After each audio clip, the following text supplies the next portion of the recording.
Captaincy is about making right decision whether on the field or off the field. इसलिए मैं Country Delight पर भरोसा करता हूँ। They deliver 100% pure buffalo milk to my doorstep by 7 AM। Don't just enjoy our matches, enjoy village fresh buffalo milk too. Download the country delight app. Pakistan ఆర్థికంగా break down అయిపోయింది. కనీసం వాళ్ళ ప్రజలకు అన్నం పెట్టలేని స్థితి ఉంది. ఇప్పుడు కూడా ఆయుధాలు సమకూర్చుకోవడం కోసం, టెర్రరిస్టులకు ఫండ్స్ కోసం ఇంతగా ప్రయత్నిస్తోంది. భారత్ ఎప్పుడైతే ఆపరేషన్ సింధూర్ బిగించేసిందో ఇమీడియట్గా IMF లోన్ని ఆపేసేయాలని చెప్పేసి కూడా అప్పీల్ చేసింది. కానీ అమెరికా వెనకుండి ఎందుకు రిలీజ్ చేస్తుందండి? అంటే అమెరికా వైఖరి అమెరికా ఇదొకటే కాదు కదా, అసలు బిన్ లాడెన్ ఆ దేశంలో దొరికినప్పుడే ఆ దేశాన్ని టెర్రరిస్ట్ స్టేట్గా ప్రకటించాలి కదా. ఇలా అమెరికాకు వెరీ బిగ్ క్లయింట్ పాకిస్తాన్. మనము స్వాతంత్రం వచ్చాక 1947లో మనం ఇండిపెండెంట్ ఫారెన్ పాలసీ తీసుకొని అలీనోద్యమం నాన్ మూమెంట్లో ఉంటే పాకిస్తాన్ అమెరికా నాయకత్వంలో మిలిటరీ కూటమిలో ఉంది.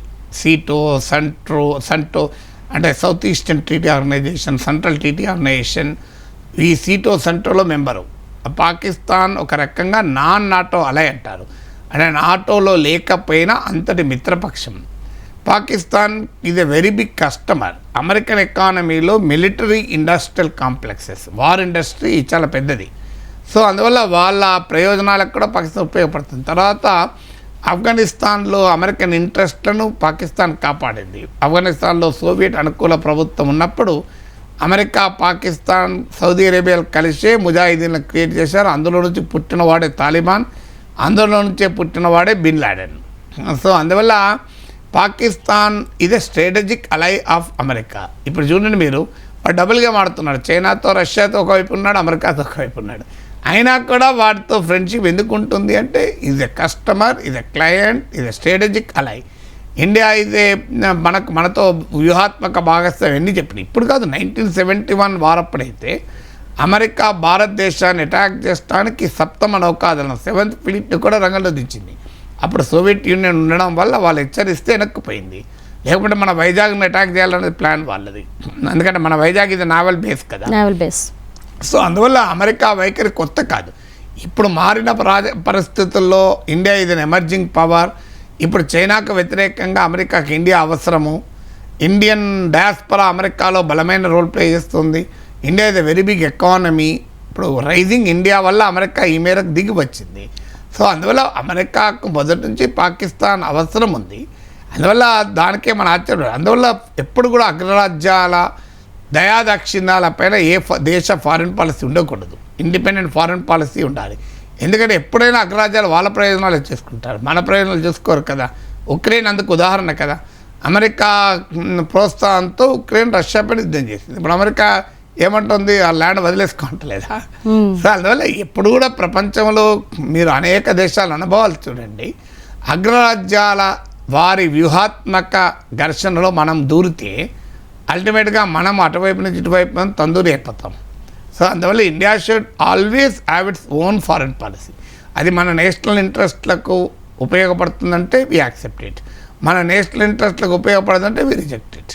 సో అమెరికా చెప్పినాను, ఇంకోటి చెప్పినాను మనం వినాల్సిన అవసరం లేదు. అసలు అమెరికా వైఖరే చాలా డిప్లొమసీ కనపడుతుంది. ఎందుకంటే F-16 యుద్ధ విమానాలు ఇచ్చినప్పుడు కేవలం ఇది టెర్రరిస్టుల అటాక్ మాత్రమే యూజ్ చేయండి అని చెప్పి ఇచ్చింది. కానీ అది మన దేశం మీద, మన ఎయిర్ బేస్ల మీద యూజ్ చేసింది పాకిస్తాన్. ఇటు చైనా కూడా వాళ్ళ దేశంలో ప్రజలకి ఆకలిగా ఉంది, లేకపోతే వాళ్ళ నిత్యావసరాల కోసమో వాళ్ళ ఆర్థిక పరిస్థితి మెరుగుపరచుకోవడానికి ఎలాంటి ఫండ్స్ ఇవ్వలేదు. కానీ మన దేశం మీద యుద్ధానికి మాత్రం శతజ్ఞులు మిసైల్స్ ఇచ్చింది. ఎలా చూడాలి అసలు ఈ ద్వంద్వ వైఖరిని? అంటే ఇప్పుడు చైనా పాకిస్తాన్ ఎకనామిక్ కారిడార్ కూడా నిర్మిస్తున్నాడు. అంటే అక్కడ ఇన్ఫ్రాస్ట్రక్చర్ నిర్మాణం డబ్బులు ఇస్తున్నాడు. పాకిస్తాన్కు భారీగా అప్పులు చేస్తున్నాడు. ఇప్పుడు ఒక దేశంలో పేదరిక నిర్మూలన ఇంకో దేశం చేయదు, ఆ దేశం చేసుకోవాలి.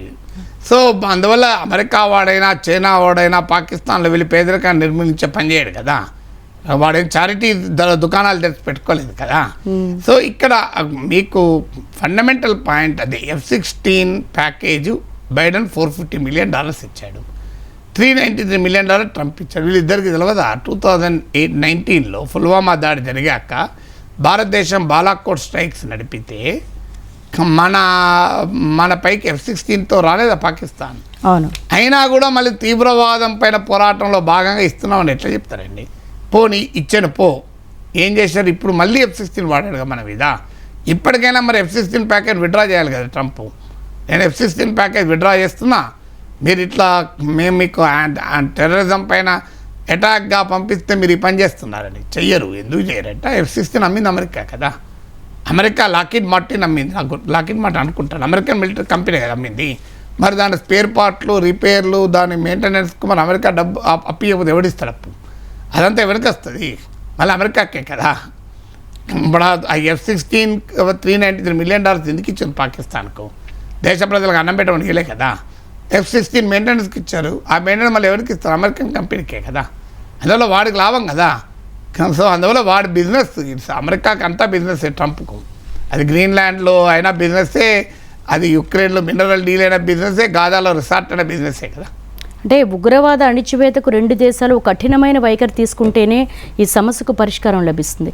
కానీ ఆ దిశగా అడుగులు వేయడానికి కూడా పరిస్థితులు కనిపిస్తున్నాయి. సీజ్ ఫైర్ అంటారు, మళ్ళీ కాల్పులకు తెగబడుతున్నారు. ఓ పక్క అమెరికా అధ్యక్షుడు పెద్దన్న పాత్ర వహించారని బహిరంగంగా ట్రూత్లో పోస్ట్ చేస్తారు. కానీ ఇక్కడ జరుగుతున్న దానికి అమెరికా మీడియేషన్కి అసలు ఎక్కడా కూడా పొంతన కుదరట్లేదు. అంటే too early to comment. Yeah ఇప్పుడు మనము వెంటనే ఇప్పుడు నేను ఈ చర్చలో కూర్చుండగా న్యూస్ వచ్చింది. అది కూడా ఉమర్ అబ్దుల్లా ట్వీట్.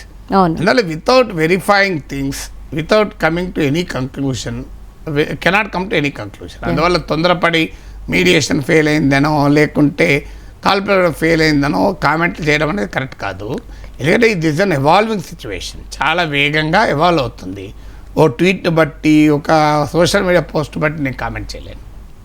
సో ఫైనల్గా ఏం చేస్తే వి గాట్ గుడ్ రిజల్ట్ అంటారు? అంటే భారత వైఖరి ఇప్పుడున్న సిచ్యువేషన్లో ఎలా ఉంటే మీ విశ్లేషణ? కాల్పుల విరమణకు పాకిస్తాన్ అంగీకరించింది చెప్పింది కనుక మనము అంగీకరిస్తాం, కానీ పూర్తి అనుమానాలతోనే అంగీకరిస్తాం. ఇది కేవలం ఆపరేషనలే, it is not diplomatic, it is not political. చూద్దాం 12th రోజు మళ్ళీ మన director general military operations Pakistan DGMOతో చర్చలు జరుపుతారు. వాళ్ళు ఏం ఒప్పుకుంటారో అని.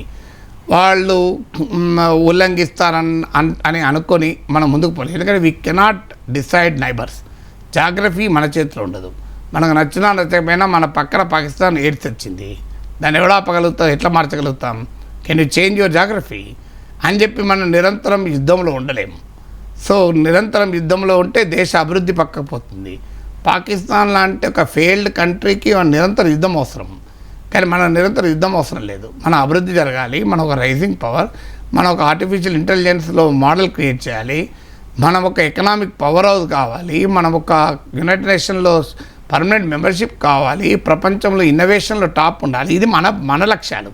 మన లక్ష్యాలు రోజు పాకిస్తాన్తో కొట్టుకొని చచ్చుకుంటా ఇక అక్కడికి వెళ్ళి కదలకుండా ఉండడం మా లక్ష్యం కాదు. Pakistan is obsessed with India, India is not obsessed with Pakistan. మనము మన ఫ్యూచర్ గురించి ఆలోచిస్తాం. పాకిస్తాన్తో కయ్యంలోనే జీవితం అంతా గడపాలని కోరుకోం కదా. అందువల్ల మన ప్రభుత్వము కాల్పుల విరమణకు అంగీకరించడం కరెక్టు. అంగీకరించినంత మాత్రాన మనం ఏదో నమ్మేసినాం అనుకుంటే పొరపాటు. ఖచ్చితంగా పాకిస్తాన్ వాచ్ చేయాలి, అప్రమత్తంగా ఉండాలి, కాషియస్గా ఉండాలి.